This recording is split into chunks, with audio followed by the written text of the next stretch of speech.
Guys, मैं CD Jaiswal अपने CD classes में आपका स्वागत करता हूं।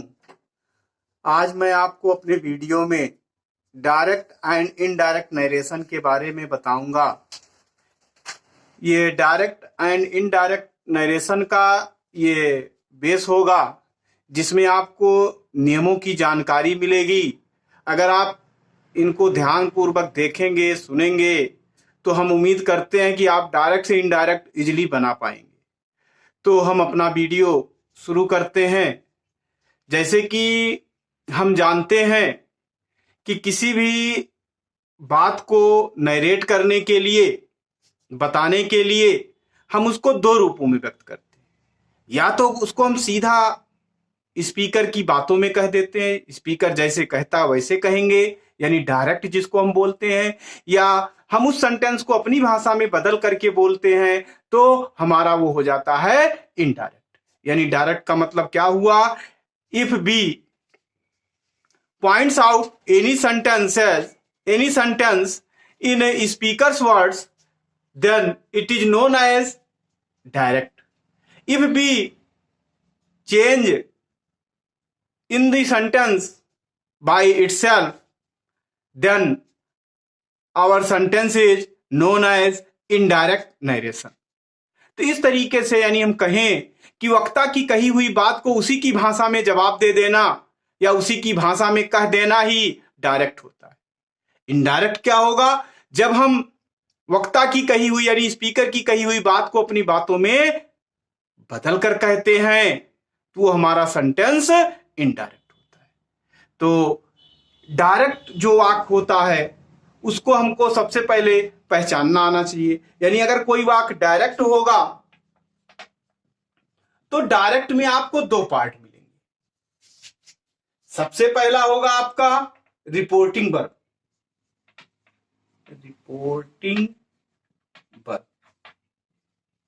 रिपोर्टिंग वर्ब को हम लोग शॉर्टकट में आरवी भी कहते हैं। कुछ स्थानों पर आप रिपोर्टिंग वर्ब के स्थान पर आपको लिखा हुआ मिल सकता है रिपोर्टिंग क्लॉज, लेकिन ये बहुत ही रेयर है, बहुत कम लोग यूज करते हैं। और दूसरा जो सेंटेंस मतलब पार्ट होगा इसका, इस सेंटेंस का डायरेक्ट का, वो हमारा होता है रिपोर्टेड स्पीच।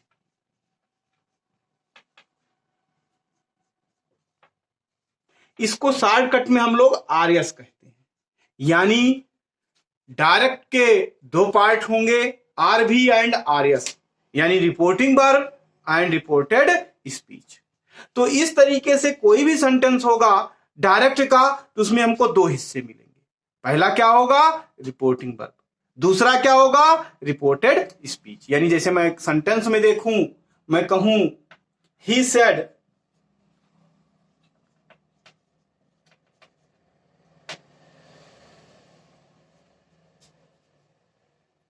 he is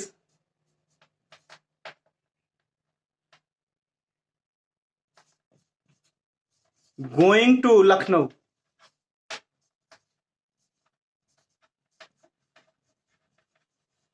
तो इस सेंटेंस में हम देखते हैं एक तो हमारा इनवर्टेड कामा के बाहर मिला हुआ है, ये है, और दूसरा ये है। तो ये हमारा आपका कहलाएगा reporting verb.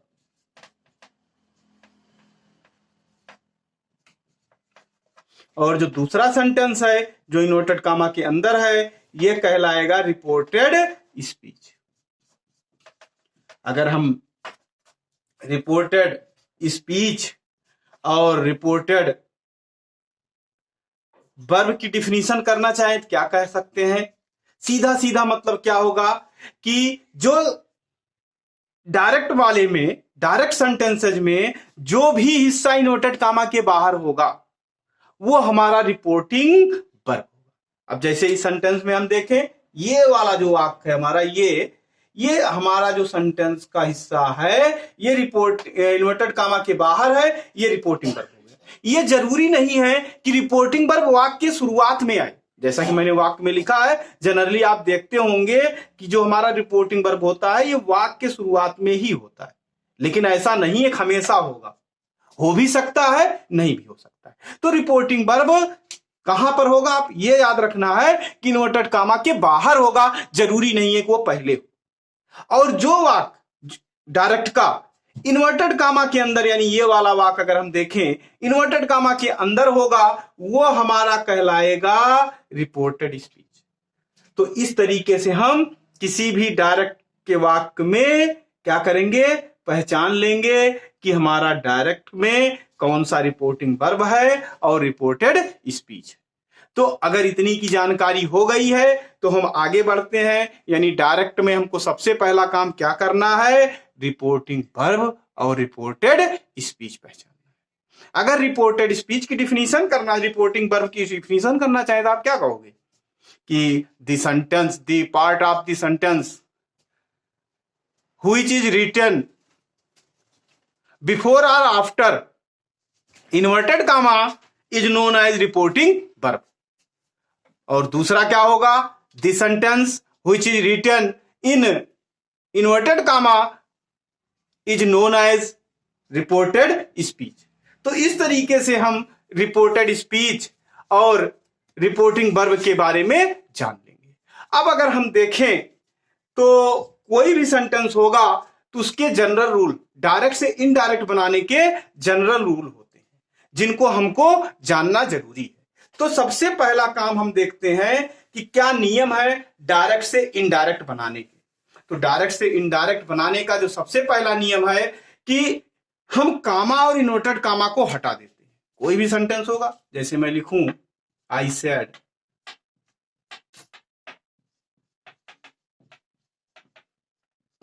I am a student,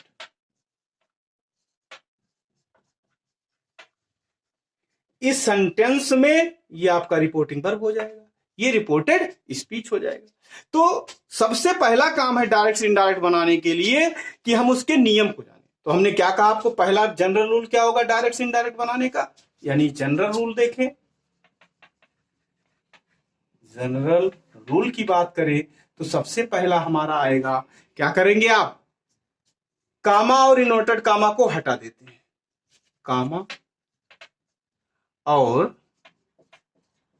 inverted comma को हटा देते हैं। इन्वर्टेड कामा को हटा देते हैं।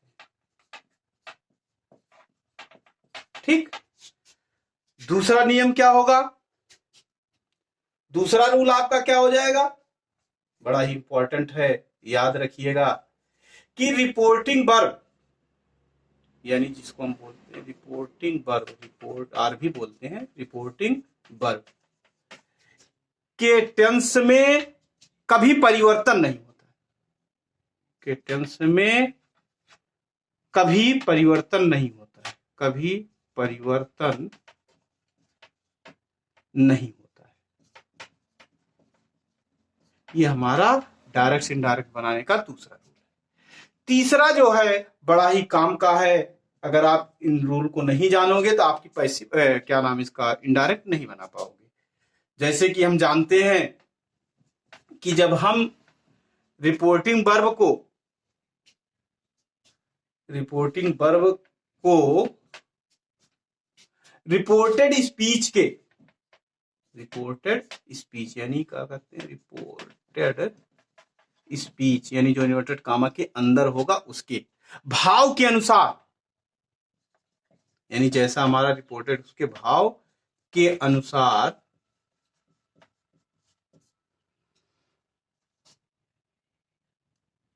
रिपोर्टिंग वर्ब के सेड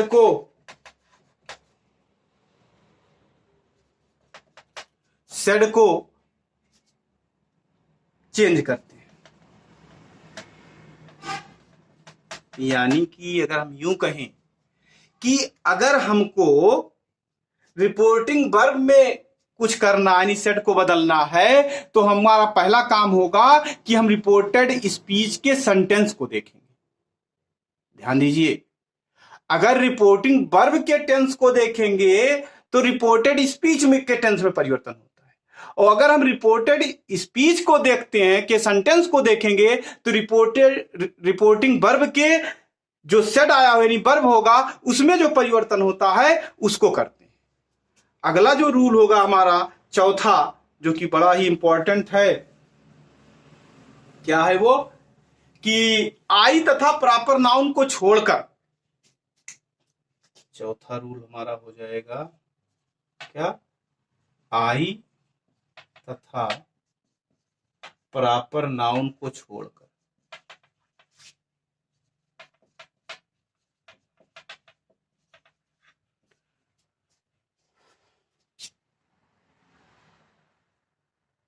रिपोर्टेड स्पीच के पहले शब्द को, यानी जो इन्वर्टेड कामा का पहला शब्द रहेगा, रिपोर्टेड स्पीच के पहले शब्द को, जो पहला शब्द आया रहेगा उसको आप स्मॉल लेटर में कर देंगे, स्मॉल लेटर में कर देंगे। लेकिन वो आई होगा तो आई को स्मॉल लेटर नहीं कर सकते हो। प्रॉपर नाउन मतलब किसी का नाम होगा तो वो आप स्मॉल लेटर में नहीं करते हैं, कर देते हैं, ठीक, कर देते हैं। ये हो गया हमारा।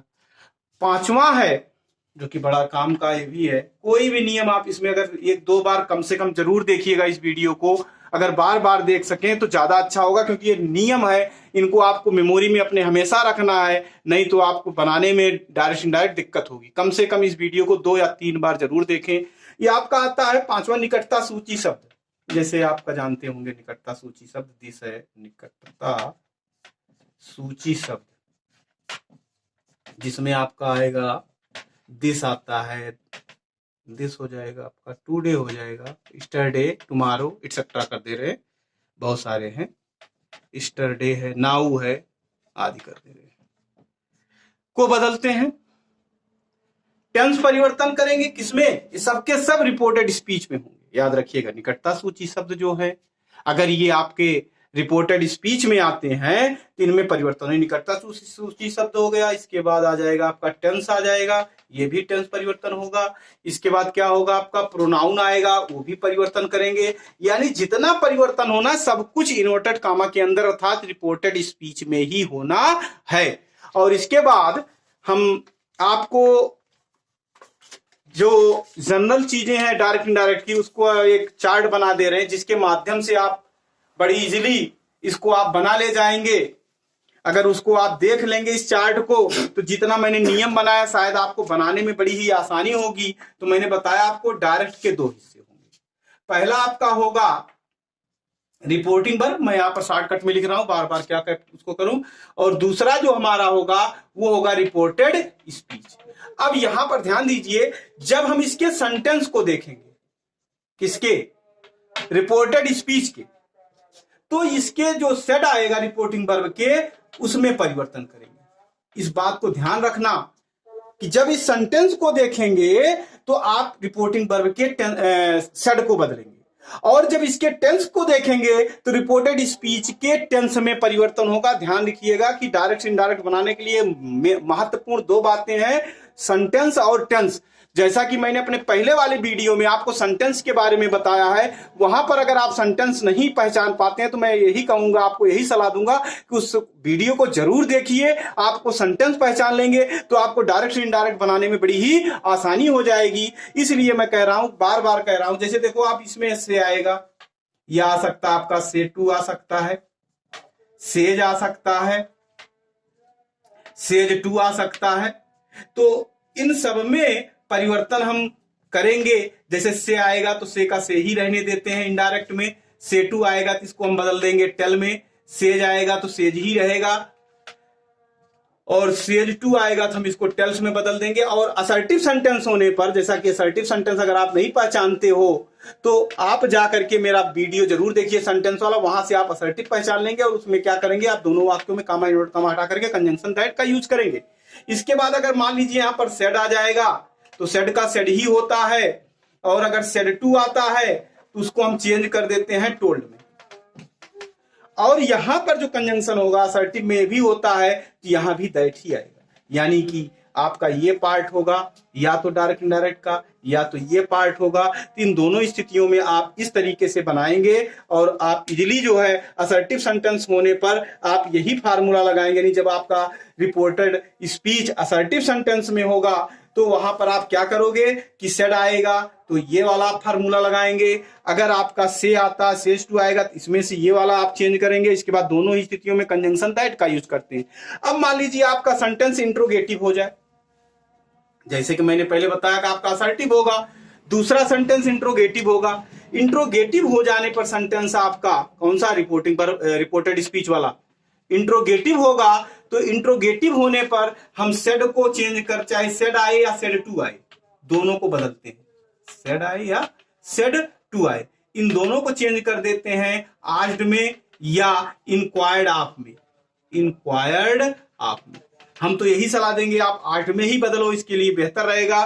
क्योंकि इंक्वायर्ड में अगर ऑब्जेक्ट नहीं रहता तो आप नहीं लगते हैं, और अगर आप ऑब्जेक्ट है तो आप लगाना पड़ता है, इसलिए आप जानिए जरूर। लेकिन हम तो यही सलाह देंगे आप आस्क्ड का ही यूज करिए। कब आप आस्क्ड में बदलेंगे सेड को, जब आपका वाक्य इंट्रोगेटिव होगा। फिर आप जानते हो कि इंट्रोगेटिव दो प्रकार से बनता है। एक तो आपका एक्सिलरी वर्ब से होगा, एक्सिलरी वर्ब से होगा, या दूसरा WH टाइप होगा। अगर एक्सिलरी वर्ब से होगा तो इसमें आप कंजंक्शन लगाते हो इफ या वेदर, और WH टाइप होगा तो यही WH आपका कंजंक्शन का कार्य करेगा। इसको ध्यान रखिएगा आप।